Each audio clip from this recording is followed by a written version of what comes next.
Hi, I'm Sohail Rashid, the founder and CEO of Brawn, and we're about to share some big news. So for those that don't know, Brawn is the world's first community platform for strength training. We partner with gyms to digitalize the weight training area of the gym floor, and it's our mission and vision to make strength training more inclusive and accessible. So I'd like to introduce one of Britain's best entrepreneurs. He was the owner of All Saints. He was the exec chairman of Gymshark and took that to £1 billion status. He's the owner of Hera, and he's done more businesses than I know.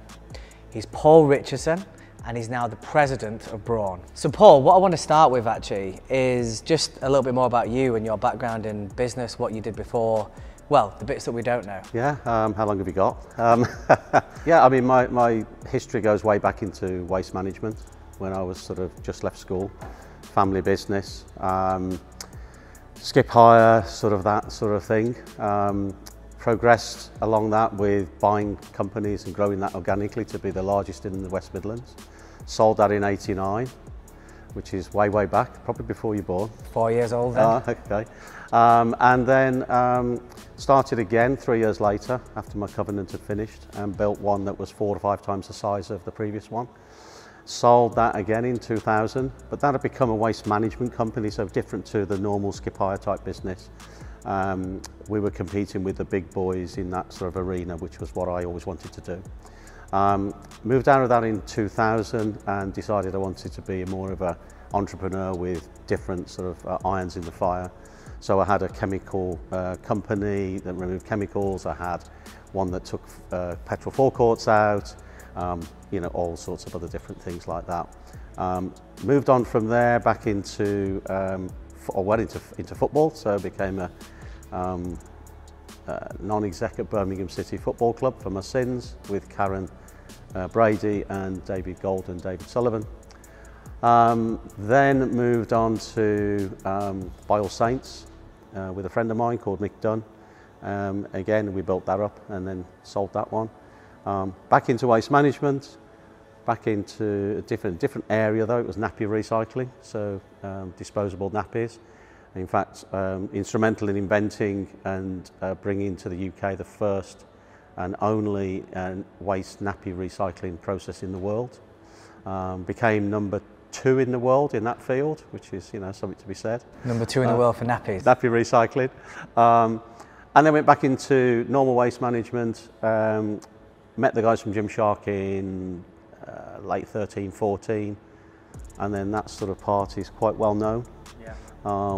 And then, yeah, since leaving Gymshark, invested in many different companies, Hera, Energym, Arcs, and quite a few others. Yeah, you do Hera with your daughters as well, yeah? Hera's with my daughters, yeah. You know, really proud of that one. I mean, Holly and Georgia, you know, chips off the old block. Building Hera into something that we thought, you know, would be really special. You know, they've already taken it from a men's only brand, and now it's you know, a women's wear brand and a men's wear brand. And just very recently, they brought out Hera Rewear, which is a used clothing sort of part of the business as well. So entrepreneurship's in the blood. Yeah, hopefully, yeah. I mean, I see it in them, obviously. Definitely. You know, they're different. So Holly is the CEO, so she does a lot of the back end of the business, the sort of buying and the design and stuff like that. I mean, George is the front end of the business, the sort of brand and marketing. So yeah, really good combination. Nice. Well, I can say that I've worn All Saints, worn Gymshark and worn Hera. So far good, so good. Yeah, I haven't done too bad. And now you're wearing Brawn. Yeah, definitely. Look, I'm a huge fan of what you've done over the years, followed you for many years. I think that it's awesome that you've got kind of that family feel, connecting family and business. It's something that I think we share in common. I really like that. The other thing that we share is the love for the gym and the love for strength training. Can you actually remember like the first time you started lifting? Yeah, I mean, I sort of always went to the gym as a you know, a young sort of dad, really, you know. So if I go back a little bit, so I went back to when I was about 25, and there was a gym in Birmingham called Pat Roach's gym. He was an ex-wrestler, you know, the old style wrestler before WWE, and I was at 25 and went to his gym. and with a guy there called Dave Gowder, who's quite famous for pulling planes and things like that and buses. Got into training then lapsed, and then got married and became a father, and then sort of got back into going to the gym. But I can't imagine you with a dad bod, Paul. No, well, I was always okay. I didn't, but I wasn't a big guy of any description. I just went to the gym like a lot of dads do, and trying to get away from whatever you did at the weekend and things like that. But it wasn't until I took it really seriously I got divorced, and that hit me quite hard. And I'm not a tall guy by any means. Neither of us are. But that's, you're born with that, so you live with it. We're average height. Yeah, whatever, it's just what it is. But I came out of that divorce and was sort of broken, and I was under 10 stone. I was partying, I was drinking, doing whatever, things that you do when you end up breaking up from someone I think I was married for 17 years. So my self-esteem was really, really, really low. I mean, I just thought basically I was a piece of shit. Failed marriage, my businesses I'd sort of let go and all of that. And I just started to think there's got to be something better. So I started to drink like protein shakes and having fruit and stuff like that, and going to the gym and not really, really taking it seriously, but still partying as well and doing that. But what I found was that on the days that I trained, I felt so much better. And what I was finding was that the partying and drinking was inhibiting my training. So I slowly but surely started to get into that sort of mindset, and sort of, ended up, from those days of being under 10 stone to doing my first bodybuilding competition at, 53. Wow. So, and I just loved it, and it's a lifestyle. It's become my lifestyle. I always say, willpower it deserts you when you really need it, but habits don't. If you can get into the habit, that's what really works. So yeah, lifting's part of my life. Simple as. Yeah, no, thanks for sharing that. And I never wanted to be the and I don't run anyone down like this, but I never wanted to be the fit marathon running old boy. I have no problems with people doing that, but that wasn't me. I wanted some status. I wanted to feel when I walked into a room, because I was a shorter guy, I wanted to feel something. I wanted to feel proud, and that's what I believe I've done, and that's what I feel now. So when I walk into a room, I feel I've got some presence. And that's it. And I think that is from the confidence as well of it. You're probably the same person, but you just feel you've got something better. As you know, I started powerlifting when I was 30. So I had my 2 boys, and I wanted to do something that wasn't work, wasn't family, that was mine. And the thing that connected me, and still connects me to the strength community today, was people hold their numbers in powerlifting like a badge of honour. And no one can take that away from you. Do you know what I mean? The weight on the bar doesn't lie. You've either done it or you've not. So for me, that kind of really measurable, tangible progress of getting stronger from training cycle to training cycle and from year to year, no matter what else was going on in your life, that was always progressing. And I fell in love with that, and I built so much resilience, which is a word that you use a lot, so much resilience, but just kind of that sense of fulfillment. Do you know what I mean? You can take that into other areas of your life. I take it into parenting. Like, as you know, quite passionate about passing that on to my boys, but also it helps me with work. I mean, I start my day 5 a.m. in the gym, try and get that first 2 hours chalked off so that by 7 a.m. when everyone else is working, or getting up rather, I can start working, and I've done it. Yeah, I mean, I've said this quite a lot before, is, for me, lifting, I mean, again, as I say, lifting is my thing, and I love the fact if someone's a runner or a cyclist or whatever they want to do, I'm really, really happy for them, because they see the benefits, and I would never try and tell someone, you have to lift, this is what it should be, blah, blah. You have to want to do it, but, choose what you want and then move forward with it. But for me, it does give you a lot of the things in life and business as well. Lifting, because you can't fake it, because you get found out anyway. And it takes time. You know, you've got to build up your deadlift from, 100 to 200. You're not just going to do it overnight. And it doesn't make any difference what drugs you take and whatever. You've still got to put the work in. So for me, that's with business, it's the same. You've got to build and build it. And you're going to have some setbacks. You're going to fail on the lift, but you've got to go again. Yeah. You know, if you want to get to that 200, you've got to go again. Yeah. So, same with business, same with life, same with parenting. It's lifting's life to me. It is, and I think we're at a really interesting stage at the moment, because lots of people used to go to the gym, including probably us, certainly me, what they've called kind of the nightclub look. So big shoulders, big chest, look good in a t-shirt if you're a guy. And that was the mantra for going to the gym.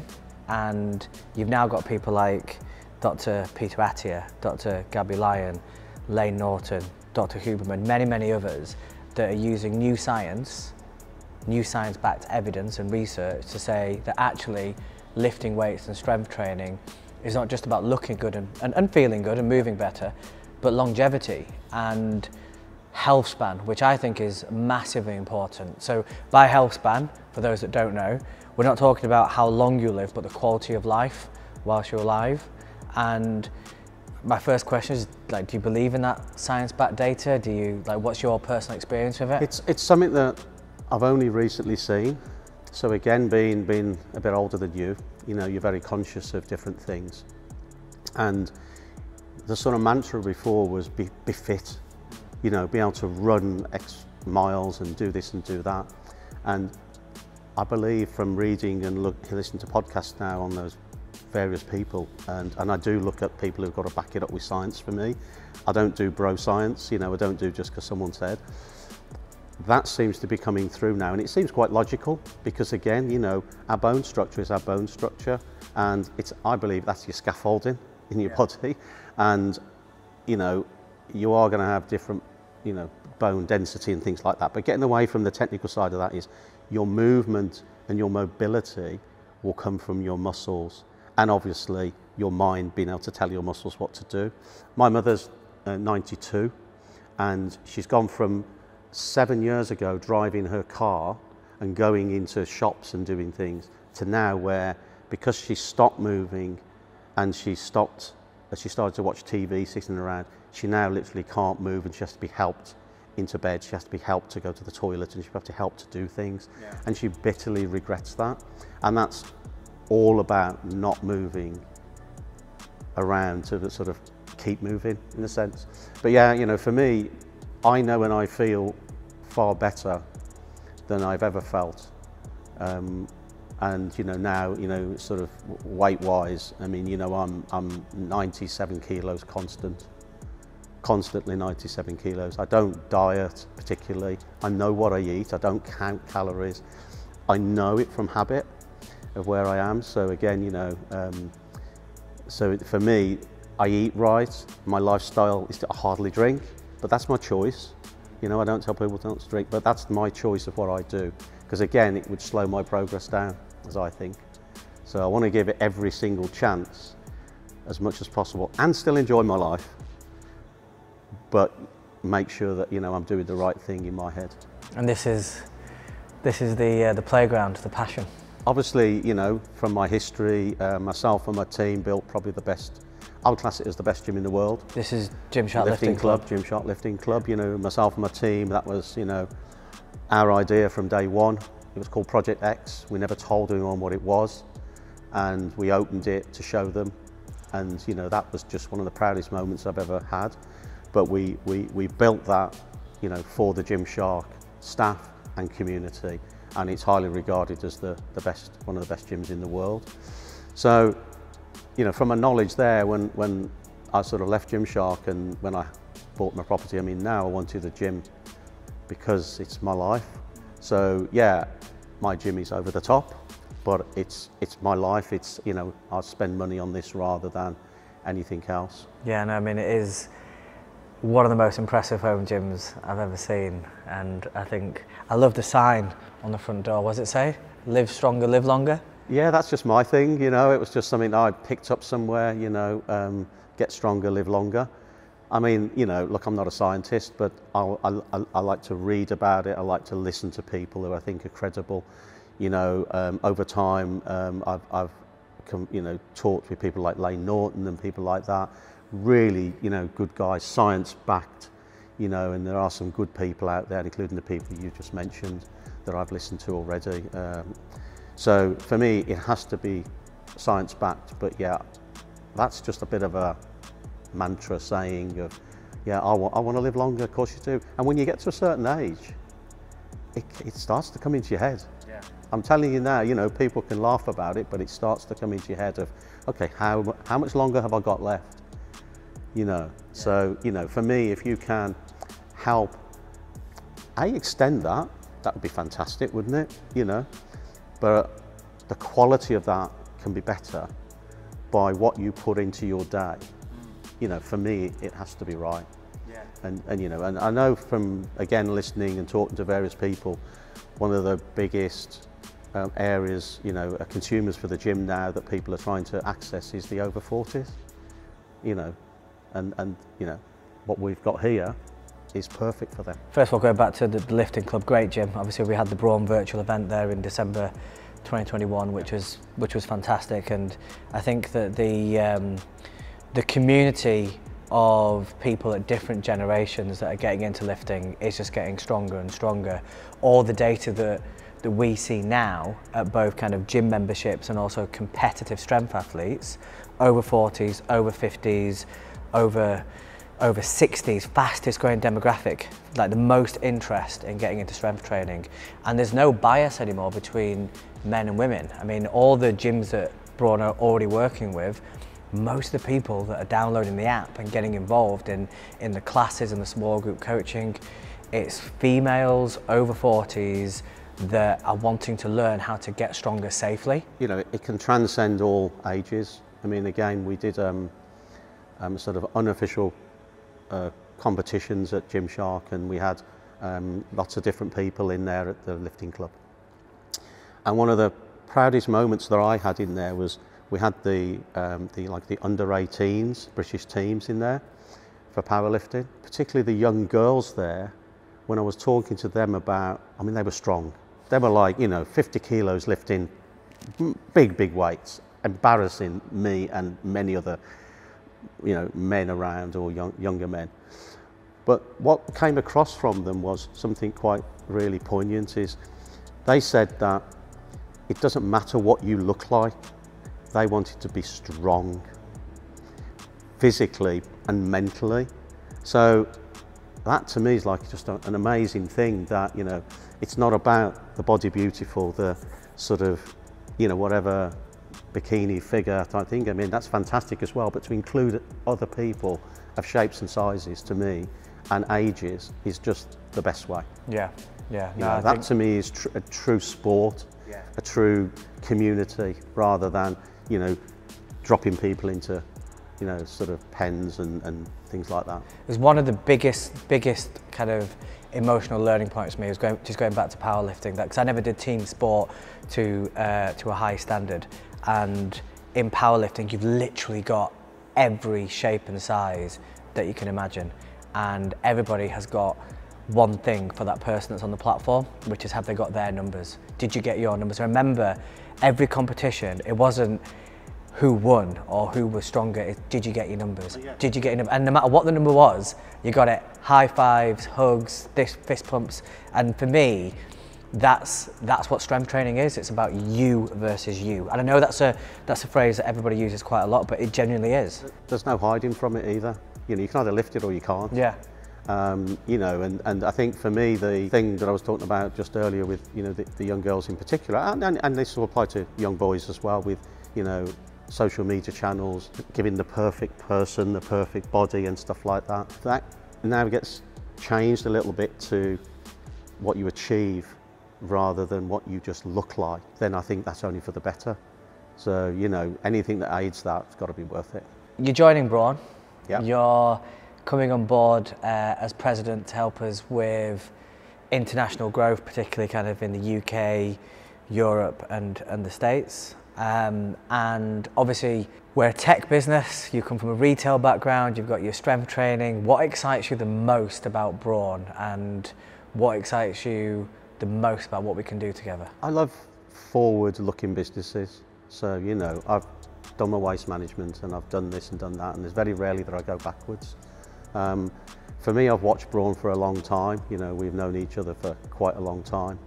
And, you know, the way the business has moved and pivoted over the time, you know, and adapted is pretty amazing. So for me, that's part of it. The people. I'm a big believer in people. So you're sitting in front of me, so I'm not going to blow smoke up your ass, but it is about people as well. You know, I don't work with people I don't like. It's as simple as that. You know, yeah, I mean, money has an involvement in things that we do, but I have to enjoy working with the people that I work with. Obviously, lifting's a passion of mine and has been for a long time now, so, you know, it dovetails straight into what I'm passionate about. And I believe I have a level of knowledge. Businesses that I'm involved with and have been involved with, you know, range from the sort of tech through to fashion, through to fitness. So, you know, for me, I can offer what I believe I always offer is helicopter view of where this business is, where it can be, and where it can go long term. And for me, it's a worldwide business. That's what I see. Because again, lifting doesn't have boundaries in terms of borders. Yeah. You know, so, you know, for me, the possibilities for this business are global. So that's good. And just being able to offer that along with, I believe, what I really, really enjoy, which is the mentoring side of things. You know, so I know you've got a young team and, you know, we'll move forward. And, you know, I've been involved with the young teams for a long time. It's what I enjoy. I like to learn off them as much as I want them to try and learn off me. What I can hopefully do, you know, is show where I use the word potholes can be, and we can avoid some of those as we go along. I think that we're extremely lucky as a company, as a brand, to have somebody like you on board that has generally built kind of insanely big brands. And I think, me personally, I'm looking forward to just having somebody to bounce the big ideas off. And as you know, I'm an extremely passionate and driven person. I've got massive, massive aspirations for where Brawn can go. And it's really good to have somebody who I can just pick the phone up, as you know, and say, what direction do we go in here? Or I'm thinking of doing that, and getting pulled in hopefully the right direction overall. But just that whole bouncing off somebody that shares the same dream and vision, but has kind of done it before. Yeah, and you know, sometimes it's not always about that huge, massive company. You know, it's sometimes you've got to dig really deep at times within business, and I've done that. A lot of people haven't done that. You know, there's a lot of founders out there who've done nothing more than one company. They don't really know what to do. One-trick ponies. One-trick ponies. There's lots of them out there. What I think I bring a level of, I've done most things, from waste management, tough environment. You know, you either ate or you got eaten. You know, that was as simple as it was. You know, through to other businesses. You know, including, you know, being part of, you know, a unicorn that was, you know, an amazing journey with an amazing team behind it. But, you know, just knowing how that was done, watching how it's done, you know, because again, you know, I wasn't necessarily in the front end in the thickness, but I'm always watching. I never stop looking and learning. And, you know, if there's something we will need, I will know someone who will have that answer for us. Yeah. Or I'll know someone who will know someone who will have the answer. And because, again, I've got that level of trust with people past all my life in business, that I can still call people from way back if I need to help. That adds a lot, you know, it goes a lot. It goes a long, long way. One of my businesses that I'm involved with, it's a Scottish business, and they wanted to access the Scottish government and the Scottish NHS and couldn't get in, and they're actually in Scotland.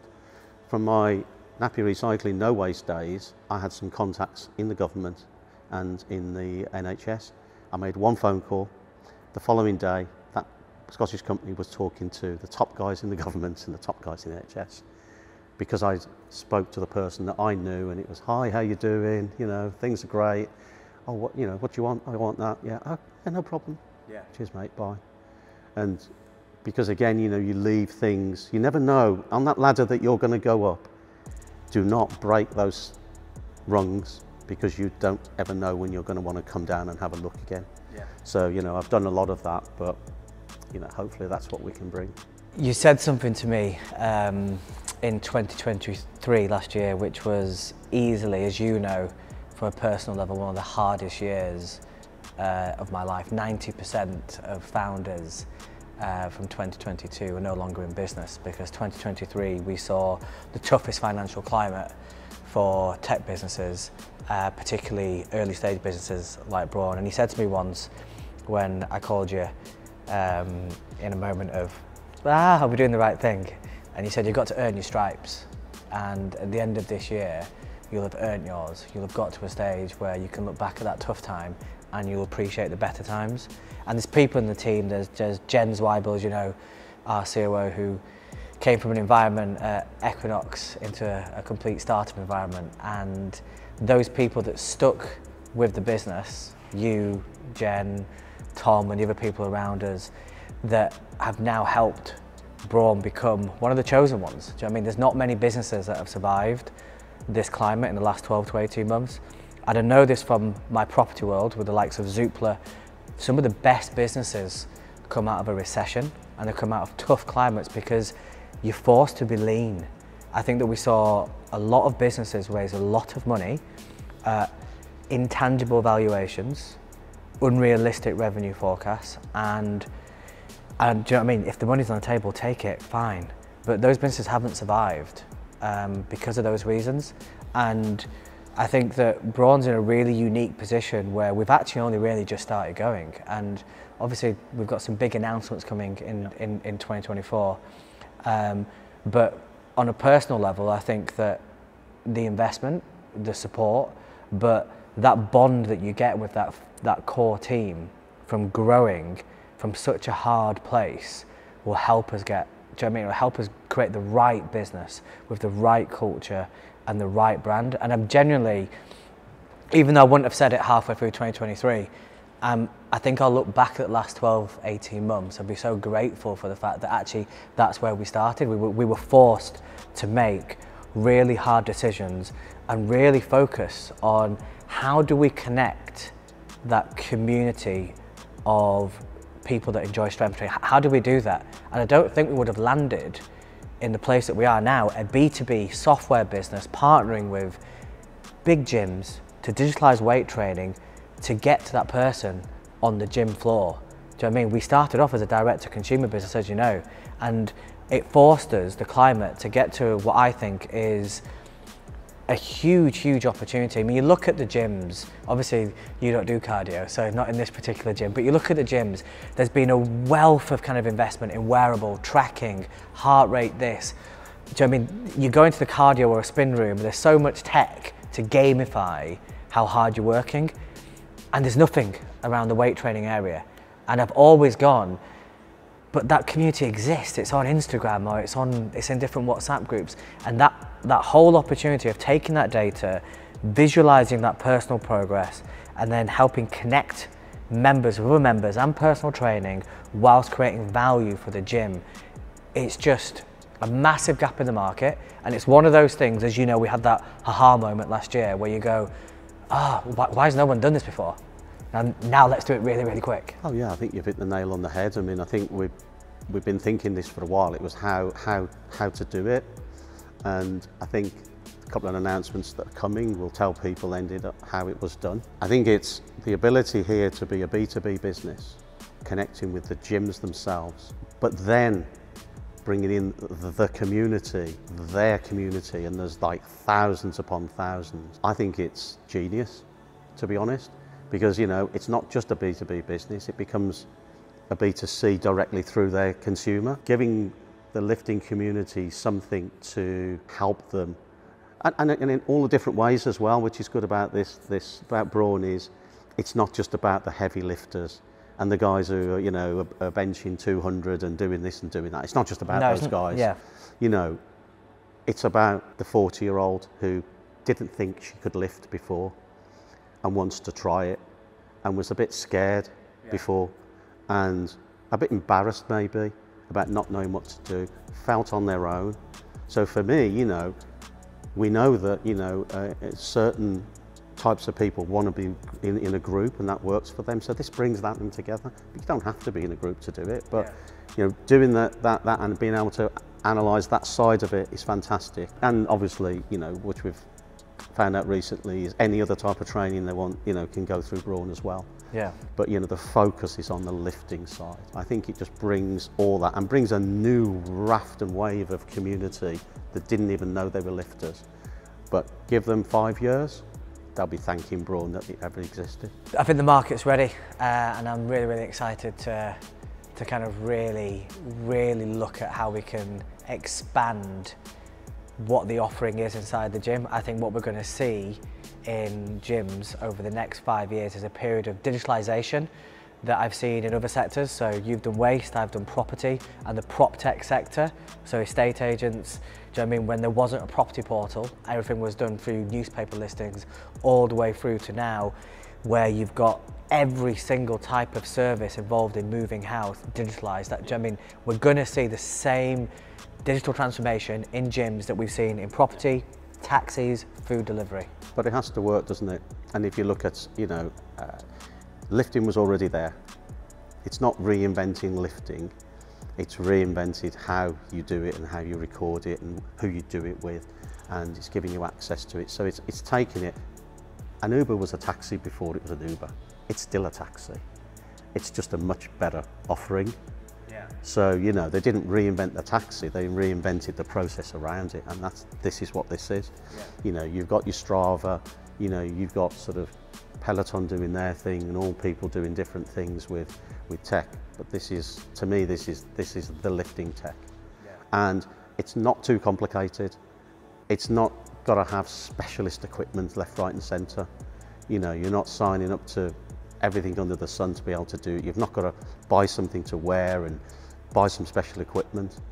So it's a cheap entry barrier for people to do it, which again is what the gym's like, you know, because they don't want to burden their consumers with another load of tackle that they've already got. You know, they've got their Whoop on, they've got their, you know, their Zoe on this arm, and then they've got something else over here and something else over there, and you know, this is just straightforward. To my mind, the simple things really work a lot better, but I think it will develop and enhance and become an experience that I truly believe there'll be people in 5 years going, thanks. Waste management, nappies, All Saints, Gymshark, Hera. Thank you very much for choosing Brawn, and I'm really excited about what we can do together. We're going to lift now? Yeah, sure.